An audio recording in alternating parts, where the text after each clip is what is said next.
Welcome to episode 1215 of The Sleeper in the Bus. I am Justin Mason, joined as always on Sundays by Jason Collette. How you doing, my friend? Oh, I'm doing back-to-back scores of 16 on Immaculate Grid. This made for a nice weekend. Survived UCF trying to snatch defeat from the jaws of victory. So they did that. That was nice.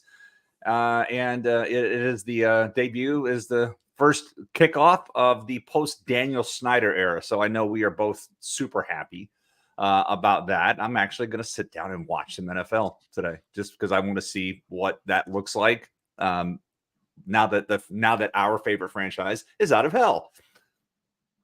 Yeah, I don't know how much football I'm going to watch. To be quite honest, I'll last a quarter. I'm going to last 1 quarter. It'll be on in my house because other people will be watching it. But me personally, I'm at a point where I'm just so deep into baseball. I was telling you about my main event league. Those of you who follow me on Twitter have seen me post a screenshot of my league standings coming into yesterday. There were 4 teams, including myself, tied in first, and 3 other teams within 2 points of first, to the point where I lost 2 points yesterday, and now I'm in 7th.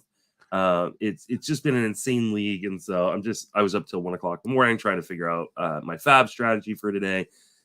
I'm just fully immersed in trying to keep my team's profitable this year. Yeah, like how's your gut doing? Because you and I are in a similar situation. Yeah, I mean, it's like I was telling you off air. You've got this league. I have a local 15-team league where I'm anywhere from first to third, depending on the morning, because there's so many categories. The top 3 teams are all tight, and so it just keeps flopping around.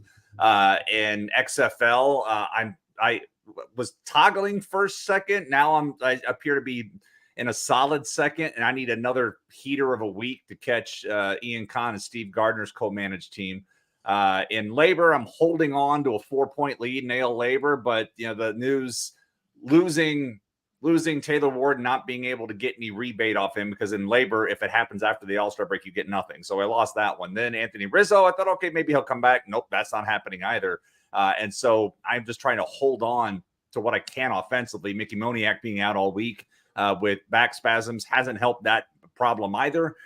So I've had a really rough offensive week, and then I'm still trying to recover from the Lance Lynn. How do you 4 innings of shutout baseball and they give up 8 runs in the 5th? It's like I lost 2 points the second time, second consecutive outing. That bum has lost 2 points for me, and it's like I have to look at it long and hard again today. But I think he's gone off my roster. I can't bench him. I got Taj Bradley in reserve, who I didn't activate this week, and I'm kind of thankful I didn't, because he didn't have a great outing either. But I have to make a decision how I'm going to move forward. Wins were tight, and that's really why I was carrying Lance Lynn once he went to the Dodgers, got off to a thing, and I knew the Atlanta start was going to go poorly, and I think everybody who was still managing Lance Lynn knew that was going to happen. But I don't see – and yes, Lance Lynn's had his problems against lefties this year, but what happened in that Miami game, I'm like, what? I mean, all 3 home runs off lefties, Wendell and Chisholm and Sanchez all got to him, and none of them were cheap. But that's where it's just like, oh man, that really hurt. And I think one of these things, it just was once that snowball started going downhill, you just couldn't react. They couldn't get somebody warm quickly enough, and that's what happened. Yeah, that was a pretty brutal one for me. I mean, at this point, if you haven't done already, I know that Paul and I have talked about it a number of times on the Monday and the Friday episode. You need to be really in tune with your standings, right? Like anything can change. Lance Lynn killed me, and then Zach Gallen brought me out of the depths in order to Luis Castillo saved me the next day. It was like, the Rays lost. That sucks. Luis Castillo saved me. That was a nice thing. And then before I forget, Boston, how the hell do you get 23 hits in a game and lose it? Thanks for nothing. Thank you for nothing. Well, we're going to talk about a bunch of guys. It's actually a pretty decent week of FAAB considering it's this late in the season. But first, let's jump into some news and notes. Luis Severino got injured yesterday. Looks like an oblique injury that's going to sideline him for the rest of the season. Easy drop. Any interest in Luis Severino next year after what has been just a really kind of up and down and mostly down year for him? Depends on the price. I mean, it's tough to recover from something where it's been all over the place like this. With him, Severino was somebody that I was actively avoiding this year just because I didn't like the market price. But coming into the draft season, let's see what the market price is. And I would say the earlier you draft, the better that price is going to be, just because of the recency bias that's going to come into play. And, I know there's one active for money league already being drafted out there. That's happening. So let's see where Severino goes in that one. But I would say the market price for him should be very nice. And so end game, sure, but he's not somebody. I mean, this was somebody that was going as an SP2 this year, so it should fade. And I'm not saying like, SP2 to SP3, I'm in. SP4, still not in. I need to be able to see that he is going to give me the Severino is going to be able to give me the innings, because so far, this year puts a lot of question marks around what his trajectory is from here. Yeah, we're going to start seeing drafts here in the next month. People who are crazy like myself. I would say you guys are all sickos. I don't draft. My first draft is XFL because we drafted at First Pitch Arizona. So my first draft I know is November 2nd. Yeah. I don't know that I'm going to be participating in the XFL draft in Arizona. You should, if you are coming to FPAS, which you should do. Come to FPAS. It's going to be a lot of fun. But for me, I think because I'm doing full projections again, I'm probably going to try to wait until my projections are done. So we'll see how far I get by that point, beginning of November, when we're all in Arizona. MacKenizie Gore, he goes to the IL with a blister. He's going to miss at least 15 days, which is pretty much the end of the season. So he's an easy drop. Any interest in MacKenizie Gore next year?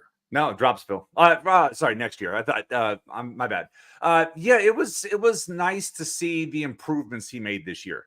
Considering he was almost on the I don't want anything to do with him coming into the season, and then he definitely made the strides forward. That deal for Juan Soto certainly looked a lot better. And this, we've talked about this often with fantasy baseball trades, with real baseball trades. You have to give these things like 2 years to age, and then come back and look at it and say, okay.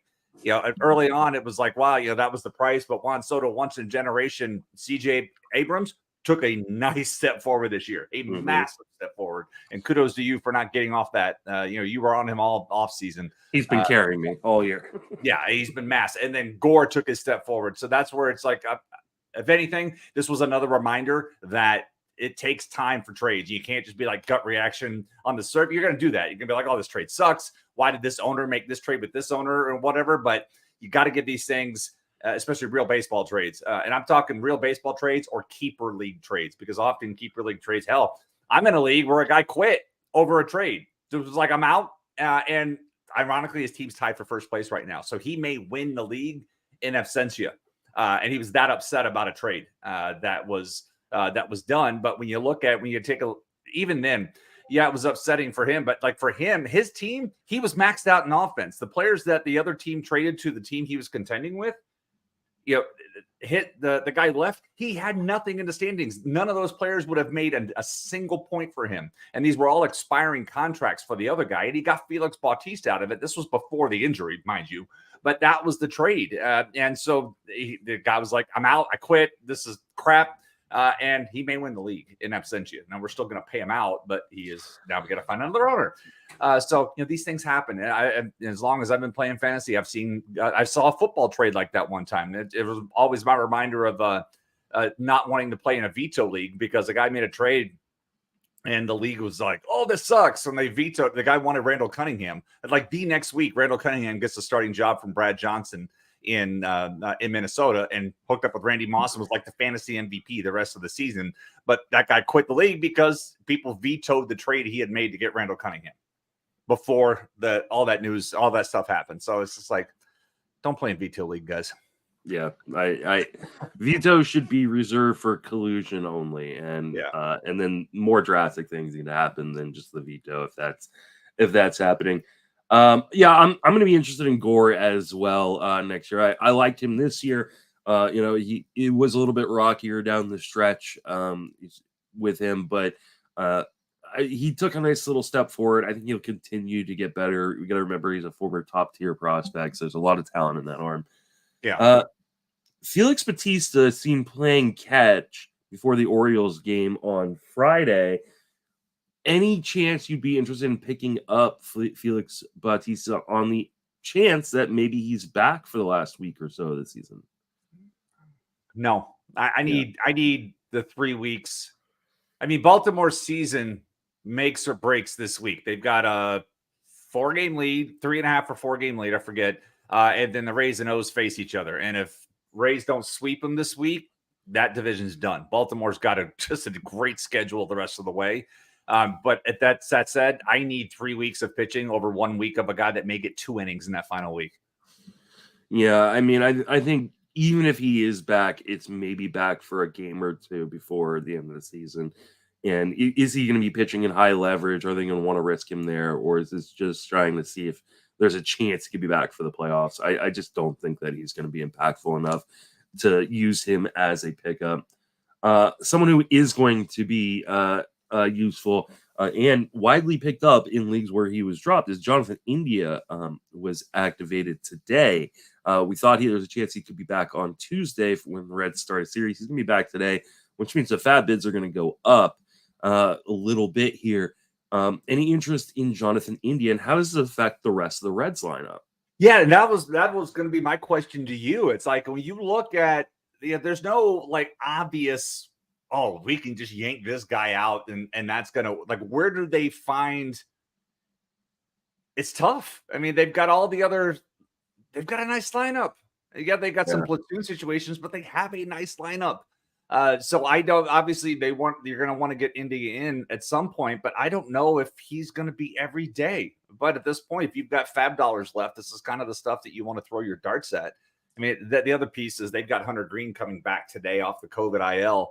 So he's starting today as well there. But so they've got 2 nice pieces coming back to their lineup, but I don't know if India is guaranteed. Where's he going to, like I said, you look at this lineup and I'm having a tough time just saying, put him here, set it and forget it. This guy's out. I'm honestly having a tough time with that. Yeah, I mean, I think he's going to play regularly. I think it just isn't going to be as full-time as it was prior to him going down. Remember, he was going to be, or he was widely speculated as a guy who could be traded at the trade deadline for pitching because they were just so loaded. And now he's coming back into this loaded situation where Spencer Steer has been playing second base. I assume that Steer will become kind of a super utility guy. Play corner outfield, play third base, play second, play first, and kind of every day that one of these guys needs a day off, Steer is going to be the guy giving him them days off. It's crazy for a guy that's been hitting second, third, or fourth all week that he now becomes the utility guy. But they've got a good lineup. Yeah, it's. I mean, when they made those waiver pickups, you went, okay, this is going to cause problems, and it has. You look at a guy like TJ Friedl, who in a weekly league coming up is almost unplayable because they've got like 3 lefties out of 6 games. And it means a lot of their outfielders are kind of unplayable this week. Yeah, Fraley sat against both lefties this week. Friedl played yesterday but hit 9th, and Will Benson sat against both lefties. So they used Harrison Bader against righties leading off. That's exactly what you should do. That's why they picked up Harrison Bader. And Senzel played left field against both lefties. One day for Benson, one day for Friedl. That's how the matchup. So I mean, they've got outfield by committee, and they have. But Hunter Renfroe has still been in there since he missed 2 days, but then he's DH'd the past 2 days. He's out of today's lineup though. So they don't have him in there today. They've got they got Sunday catcher thing happening, and Nick Martini is getting a start, I guess, to keep him fresh.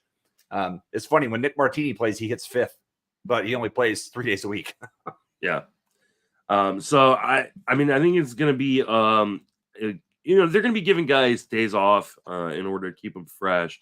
But yeah, I think it's going to become even more of a clusterfuck than it already has been, which I'm still targeting India and FAAB in a couple spots where I need a middle infielder, but I also understand people just like saying, I don't really want to deal with going to be the uneven lineup pretty much every single day. Let's move into FAAB, and we'll start with Kyle Wright, who's expected to return this week. any interest in picking up Kyle Wright?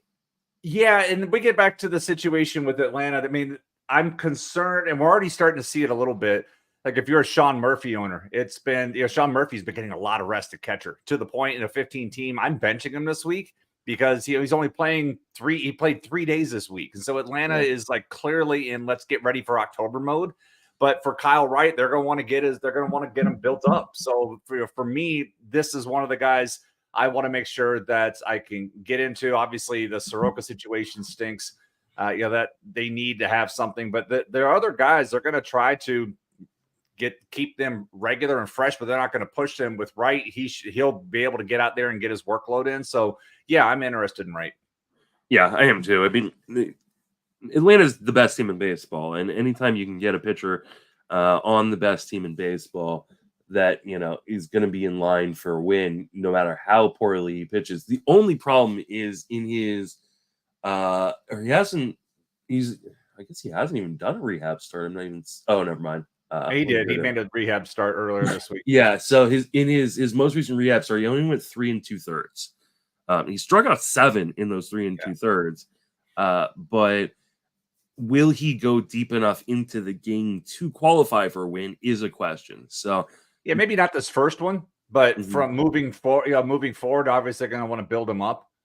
There, I'm just trying to look at what he's got. Which start would he pick? I guess he would pick up the second one because Winans goes today. So maybe he picks up the Friday start. They're off Thursday. I'm sorry. So maybe he gets the Friday start, whoever they're playing on Friday. Because I can't see it. I'm just looking at next 6 days probable starters. But so he may get that second Winans start, or perhaps Atlanta goes to a 6-man rotation just so everybody continues to get their work. I haven't seen any news on that particular piece. My assumption is I believe he should be doing his last rehab start in AAA today or tomorrow. All right, that will put him on pace for Friday then. So you would have like Friday or Saturday start, depending on how he kind of lines up into the rotation. I think if you can, check and see if he's in the lineup today, how far he's going before you put in FAAB bids, because that should determine how much FAAB you're willing to spend on a guy like Kyle Wright. All right. Next guy is Chase Silseth, who's back in the rotation for the Angels. Any interest there? He's going to be at Seattle this week. So no. I mean, he's got a matchup against Luis Castillo at Seattle, whose offense has been, mostly except for, they were able to plate the 1 run on Thursday, but they had 5 yesterday. They have been on a nice offensive tear from there, but no, I'm not interested this week. Perhaps let's look again next Sunday, or if you have some depth, you can, play a stash if you want to. Actually, let's hold on a second. Time out. Nevin said Wednesday that Silseth concussion won't be activated from the 7-day injured list to pitch against the Guardians. So they just pushed him back a week on that. Okay. Just wanted to make sure that that's where it is, but no, I don't like the matchup this week. And with Silseth's problems with home runs this year and Seattle's penchant for hitting them, I'm going to pass. Okay. He would line up for a start likely either Wednesday or Thursday next week against your Tampa Bay Rays. Okay. I mean, I'm looking, the following week. Yeah, they faced Silseth. The Rays faced Silseth a couple of weeks ago, and if memory serves me correct, they got to him pretty well, unless I'm figuring the wrong game. Yeah. 3 2/3, 5 hits, 2 home runs, 5 runs, 3 walks, 4 strikeouts. So that was just on August 19th. So I'm just gonna pass. Yeah, although I say this. All right, so this is right before Seattle got hot. This is why I remember thinking early August. Silseth struck out 12 Mariners in 7 innings and scattered 2 runs back on August 6th. And that was the only time he's faced them this year. But he did that back on that particular outing. But then Seattle, I want to say since then, has been ridiculous. Yeah, I think Seattle's been one of the hottest teams in baseball in the second half. I think the issue is, we don't know exactly how built up and ready he's going to be to even go 5. And that's if he pitches well enough to go 5. So I think I probably would avoid this one as well. And just kind of look for maybe a better matchup for my streaming. Right now, like the most important thing in terms of streaming pitchers is the matchups I'm facing. Right. I mean, so if we look at since that outing, since the Silseth outing, Seattle has the third highest home run total in the league with 54, behind only Philadelphia and Atlanta, who have 63 and 60 respectively. And weighted on base average, Seattle's fourth behind Houston, Philadelphia, Atlanta, and Seattle. So that's the kind of matchup that we're talking about. It's not the same Seattle team that he faced in early August. So let's pass. All right. What about Ryne Nelson, who came up, had a good start for Arizona, is going to pull at least one start, maybe even two, depending on how the Diamondbacks kind of fare their rotation for the next week. He's definitely going to start at the Mets, and he could start home versus Chicago Cubs at the end of the week. Are you interested in Ryne Nelson at all? You have my attention with two starts, especially, you and I both talked about leagues where everything's tight in standings. I'm assuming wins are tight for you as they are for me in some leagues, or a quality start type of thing. So you have my attention to 2 weeks, and looking at the Cubs matchup, he'll be going, if he goes, he'll go against Jordan Wicks. The Mets matchup, he's got Jose Quintana. It's at New York. So yes, I am interested in Ryne Nelson this week. Yeah, I mean, right now, two starts are huge because there's so many teams running 6-man rotations. So there are going to be so many teams over the course of the next couple of weeks that skip guys, that shut guys down early, that don't let guys go deep enough even to qualify for wins.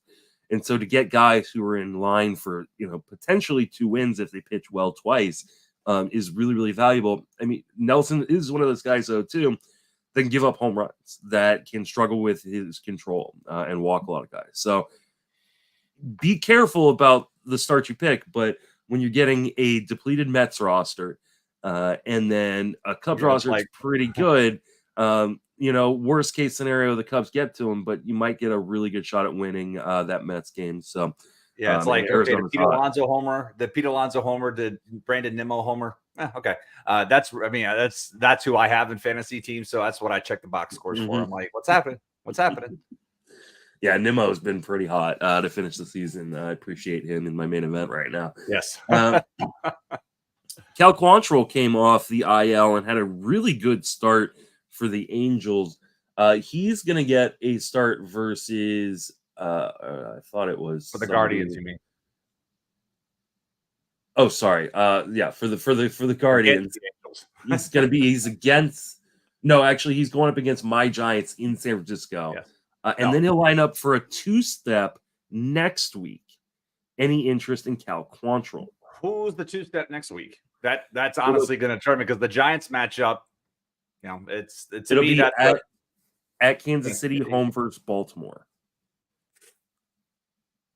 And by that point, maybe Baltimore has the division wrapped up. Yeah, but it doesn't matter with the 28-man roster. That's the thing with this. It typically, let's go back to old baseball rules. If it was a 40-man roster, we'd have a lot more guys up, and we'd have guys taking regular. But we only have one hitter and one pitcher coming up. So these guys are rarely staying fresh. It's just a matter of, okay, we're going to maybe use this pinch hitter and do this, but these guys are going to be playing through that. So it's not like the old days where, we used to get to this point in September and we're just like, oh my God, give me somebody who's going to play. So this is where it's become a little easier as fantasy managers, is we don't have to worry about a 17-man hitting bench where all of a sudden it's like, we're going to give half the lineup a day off. Like a fourth week preseason football game, right? So that said, that Baltimore and Kansas City, that matchup can go either way. I've seen them beat up some pitchers they shouldn't, and then lay down for some they should take advantage of. So and I've never been a big Cal Quantrill fan, so I'm gonna pass on this one. I think I'm gonna go for it. The Giants are not great offensively. I know they've hit better the last 2 days against the Rockies, but it's against the Rockies. And then you get Kansas City in Kauffman, which is a great place to pitch. That Baltimore start might be a little bit scary, but again, how many guys are going to get 2 steps rest of the way?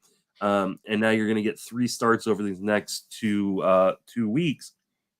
I think he should be a priority pickup. Especially if you're chasing wins. He's obviously not going to get a ton of strikeouts from a guy like Quantrill, but ratio help and potential wins. If you get 2 wins and good ratios from Quantrill, I think that makes it worth the gamble right there.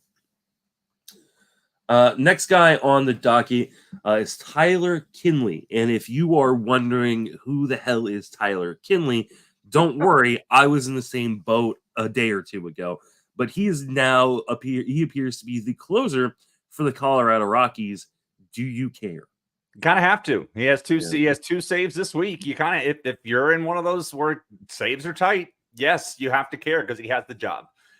It may be just a thing, but he has 2 saves this week in 3 chances.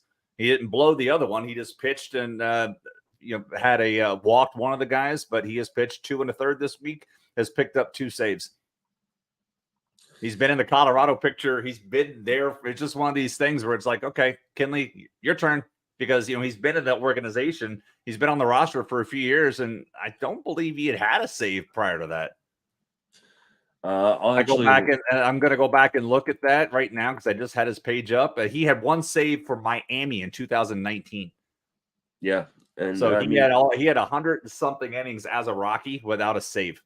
No, the crazy part is he has not pitched well this year. He's just pitching well right now, and they're just going to him. So this could all go up in flames in a hurry. But like you said, if you're chasing saves right now, he's a guy who's going to potentially get saves down the stretch.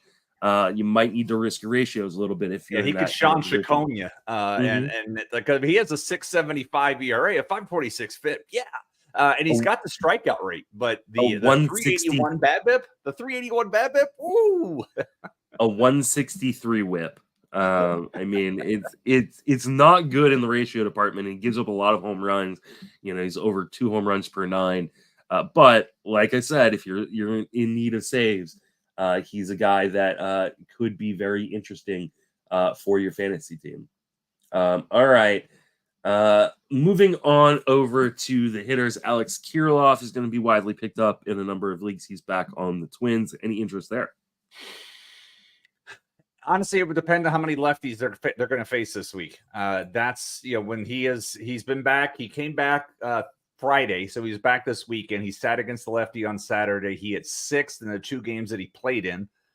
For that, I would like to see what they have, what their probable matchups this week. So he's going to have righty against the Rays, righty. He's got all righties this week. So yes. Yeah, he's got a 7-game week, and all 7 starting pitchers are righties. So that's yes. And the back half of that schedule is really good. You got 4 games against Minnesota, all righties. Jose Urena, Jesse Schultens, Dylan Cease, and Tuki Toussaint all pitching against the Twins for the White Sox. Yeah, you're gonna have to eat the glass now outing. That could potentially be ugly. Littell is not a swing and miss guy. Littell, I texted you, Paul and Eno, because the first 2 innings of that, his most recent outing, it was like, okay, this is over. And then he went 6 innings of 1 hit baseball. But it was just the ball was just going where it should. In the first 2 innings, it didn't, and he lost the game 1-0. So you're going to have to eat the glass now, he's coming off a 14 strikeout performance of a Boston lineup that has not had trouble hitting. Again, 23 hits in a game and still lose. So you're going to have to get that one. But the rest of this week, you couldn't ask for a better situation. He's going to be out there all 7 games. And you may have a rough start on Monday, but Kirrilloff should have ample opportunities because the Twins are putting up runs. And Royce Lewis, I think, has a grand slam every other day at this point. Feels like it. He's just been insane. His price, Royce Lewis is going to be like a top 5-round guy next year. People are going to go insane over his kind of end of the season, which I understand. I don't know that I'll be in at that price. I definitely won't be in at that price, but I'm sure other people will be pushing him up their boards. Hunter Goodman is playing a lot for Colorado. You've made a really nice play in the outfield last night against the Giants. A lot of power, not a lot of contact. Any interest in Hunter Goodman? They are home all week. So yes, yeah. they're home all week. If you're trying to make your play for trying to make your play for power. I mean, he has been in lineup every single day. Yes, he's hitting at the bottom of the lineup, playing hitting 7th or 8th in the lineup, but they are in Colorado all week. So depending on the depth of your league format, yes. And this is a 7-game week. So the conditions are ripe for taking a shot on somebody. They have 14 home games left. They're home all week this week. They are away all next week on a 6-game week. And then they're back home for a 7-game week for the final week of the season. So get your Rockies. You're going to get to use them 2/3 of the time, but you'll know exactly when to put them in, when to not. Goodman's one of those guys that he could just hit a crap ton of home runs rest of the way. He also could strike out and probably will strike out at like a 40% clip. So, if you are in a league that penalizes you for strikeouts, he is definitely a guy to avoid. Or if you're in a league where your batting average is in any sort of peril, you might want to avoid that one. But there is a ton of power, and if you're searching for power, Goodman is a good man to pick up. Next guy is Nick Pratto, who was activated off the IL. Former top prospect that's shown glimpses of being a useful player, but has never really been able to put it together. Any interest in Nick Pratto? I was a big Nick Pratto fan coming into the season. I took him in multiple places. Talked him up at the First Pitch Florida back in early March. He did come off the IL this week, and he's played 1 of 3 games. He sat against the lefty, but he's also not playing today against the righty. And they have Nick Lofton in there instead. So little curious about the playing time. If Pratto's come back from this injury and he's only played 1 of the 3 games, I get not playing against the lefty, but today it's like, why are you doing this Sunday lineup crap with a guy that is just coming? And they got Edward Olivares at DH, but Olivares has been hitting well of late. So that one I get, but it's just like, why are we giving Lofton this playing time today? And so I'm a little frustrated by that, but long-term, I'm still a Nick Pratto fan.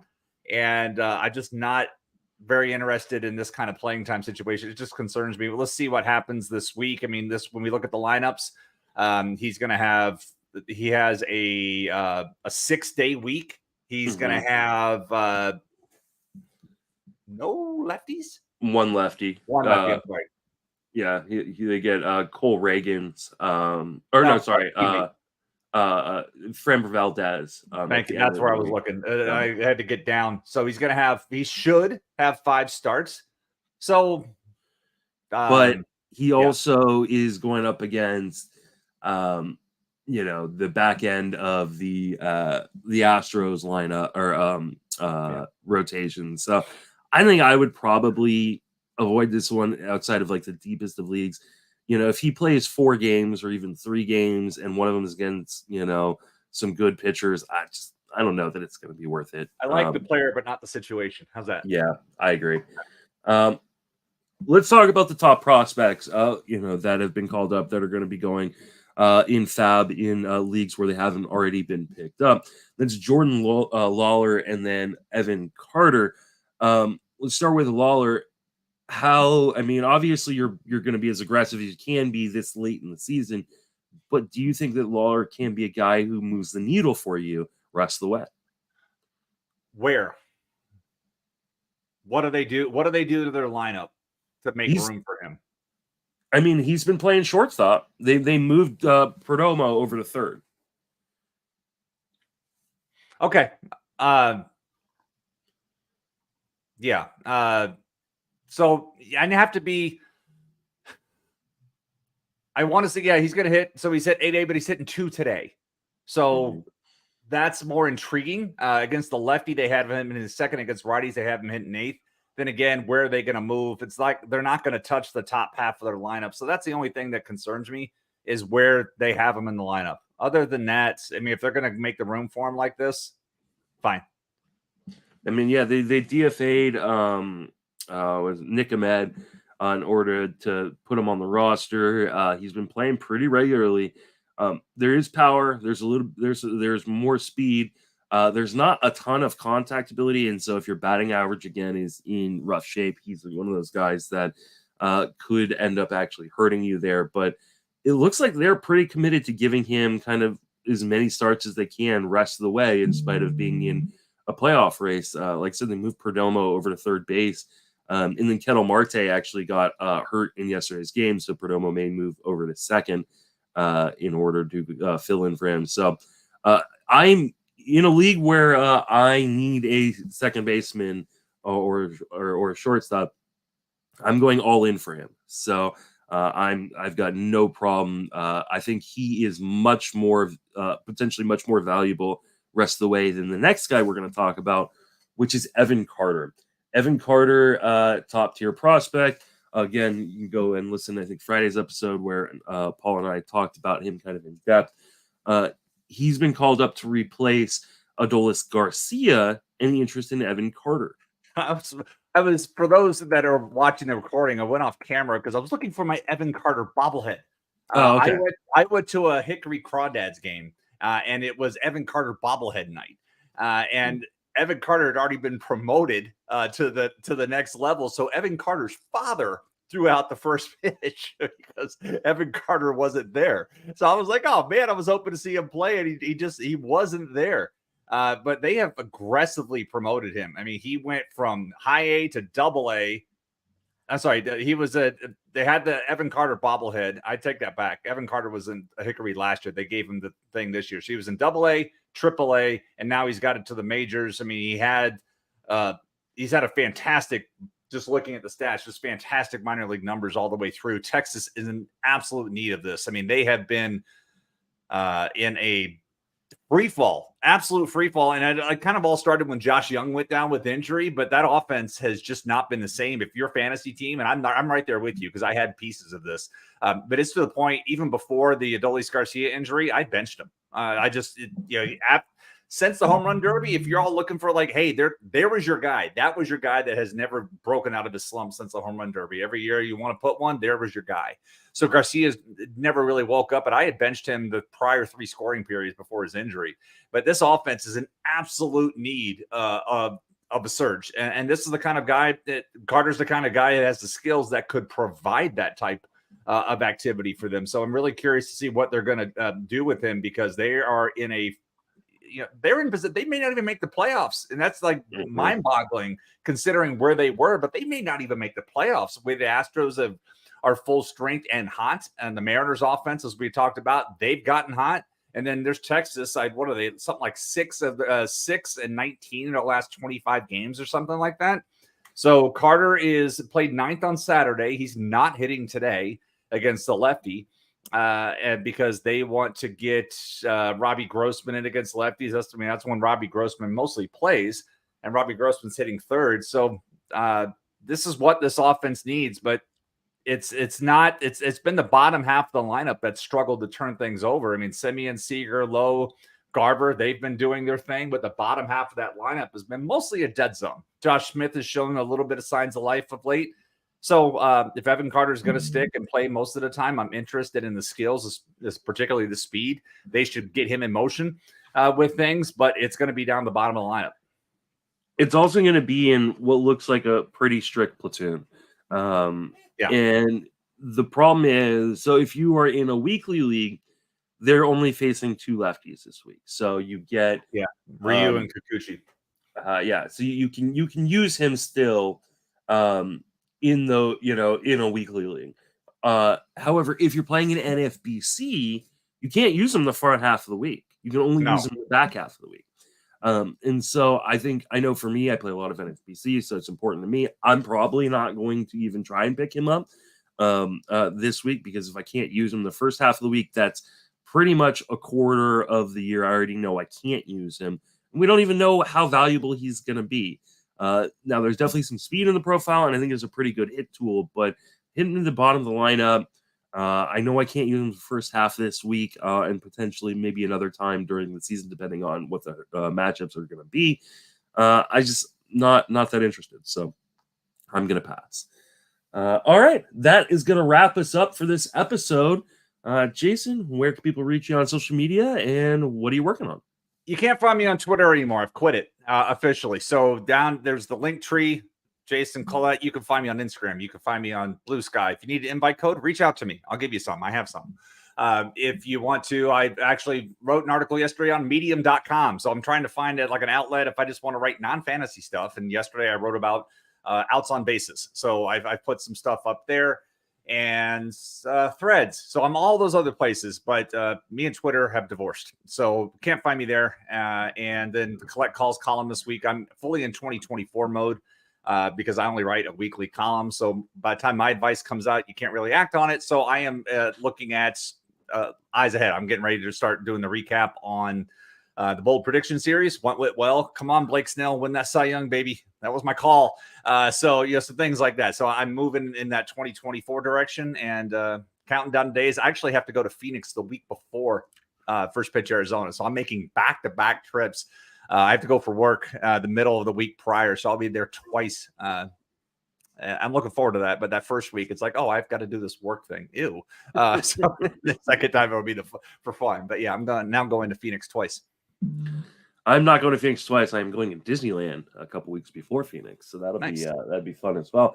You can reach me on Twitter at Mason FWFB. I am writing only 2 times a week at Fantasy Pros right now, down to 2 times for the rest of the season. But I'm writing 5 days a week over on Fangraphs on this podcast and the Friends of Fantasy Benefits podcast. Come to First Pitch Arizona. We're just going to keep plugging it until we leave at the beginning of November. If you've never been, it's going to be an absolute blast. I'm flying in on Wednesday and leaving on Sunday, and it's just going to be an amazing experience as it always is. So, you're flying in on Wednesday as well? Nice. Yeah, so we'll be there late Wednesday night. But I just wanted kind of all Thursday to do stuff. So, cool. For me, I don't care as much about the panels. The panels are great, but for me, I just want to hang out with people as much as I can. So, yeah, I'll be there Wednesday. I think Rob and I get there Wednesday. I don't know, 10:30 in the morning or so.